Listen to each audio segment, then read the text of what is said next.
Do you think the medieval doctor was a wise man, surrounded by books and magical ointments? Keep that image if you want to sleep peacefully, because the truth is much worse. You're about to step into the shoes, or rather, the pus-soaked clogs, of a doctor in the Middle Ages. You're not a savior. You're a witness to the apocalypse, a collector of misery, a fraud dressed in a robe that smells of vinegar and despair. And the worst part is you're sick too, even if you don't know it yet. You have no office, no clean clinic, no shiny stethoscope. What you have is a leather bag, a stained robe, and a rusty little bell you ring so they open the doors without thinking you're a thief, or something worse. Today you've been called urgently. A woman has started coughing black. They say she has buboes on her neck and a fever that makes her speak in tongues. You know what it means, but you don't say it, because in this time to name death is to invite it to dinner. You walk through streets that smell like latrines and moldy bread. You see rats. You see more rats. You see a dead child in a ditch and no one has touched him, not out of fear of death, but because there's no one left to bury him. You arrive at the house. You knock on the door. A trembling hand lets you in. There's no payment, only pleading. And you, the so-called doctor, open your bag of instruments, without having any idea what you're doing. There are no books in your hands, no sharp scalpels, no clean robes. You only carry a tunic stained with fluids you'd rather not identify, and a leather bag filled with ingredients that would make an alchemist vomit. Your master taught you that disease comes from corrupted air, unbalanced blood, or sin, but the only thing you know for sure is that death walks faster than you when you arrive at a patient's house. Everyone steps back as if you were the devil. They don't blame you, but they don't thank you either. In your bag you carry bloodletting tools, cupping glasses, leeches, and prayers. You use them as if you knew what you're doing, and you pray a lot, because every time you bleed someone hoping to heal them, they grow paler, weaker, closer to the grave, and you just wipe your hands and walk away, but they still call you doctor. Iron rusts, wood splinters, your knives have more rust than edge. There are no sterilizers, no gloves, only fire, water, and the hope that the plague isn't hiding in the handle you just used. Your beaked mask, that iconic figure everyone fears, is filled with rotting herbs. You thought they would protect you, but the stench only makes you dizzy as you hear your patients coughing up blood. The scissors creak, the forceps tremble in your hand, and every wound you open could be the doorway your end walks through. But you cling to your rituals, to the symbols, and to the treatments passed down by generations who died the same way you will. You're a doctor, yes, but you're also a victim of a medicine that never worked.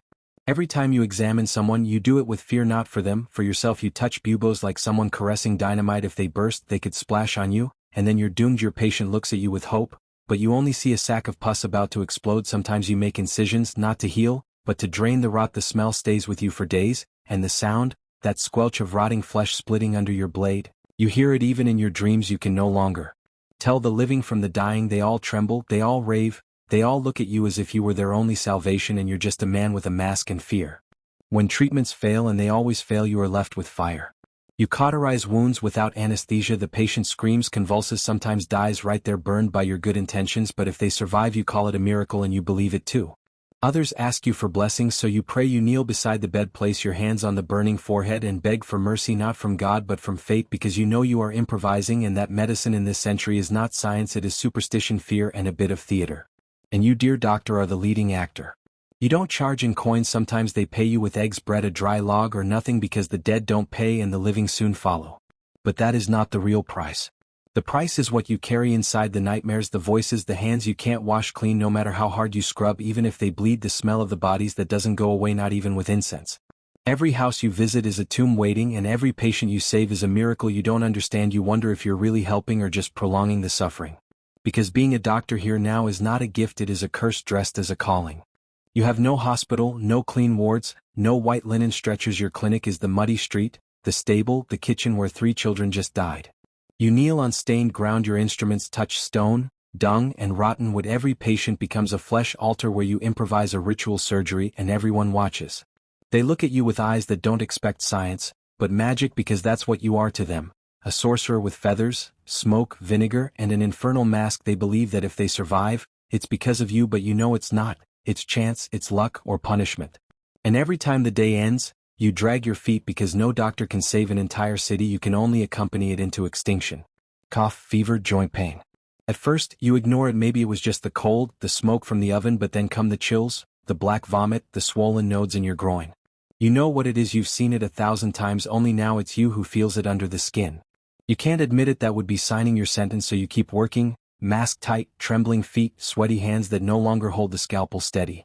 You start avoiding mirrors because your reflection is no longer the doctor, it's the patient no one will be able to save. Some say you brought the disease, that you're the angel of death in disguise. They've seen too many families die after your visit. They believe you touched the sick, and the soul detaches. And you can't defend yourself. Because sometimes they're right. You've bled healthy men, you've cauterized children for fever, you've recited prayers over warm corpses, and while you survive, they die one after another, one after another. The town begins to whisper, they spit on you, they avoid you, or they beg you with hollow eyes, sometimes, all in the same day. Being a doctor is no longer a title, it's a cross, one that doesn't fall, even when you burn. You seek comfort among other doctors, but who can comfort you if they're all the same? One talks to himself, another thinks demons hide beneath the skin. There's one who never leaves his house, but his patients still knock on the door. Meetings between colleagues feel like funerals. They speak of diagnoses they don't understand, of remedies that don't work. They share theories, like men share a last loaf before famine. You smile, nod, take notes, but deep down, you know they're all lost, just like you, just like always. Because medicine is not a science, it's a prayer to the abyss. There are days when the patient's pain is so deep, so useless that your hands tremble. Not because you don't know what to do, but because you know exactly what you will do. You approach, you whisper soft words, you take the bowl of poppy essence or press the pillow a little more or loosen the bandage. You don't call it murder, you call it mercy, because the body was broken, the soul had left, and you just closed the door behind it.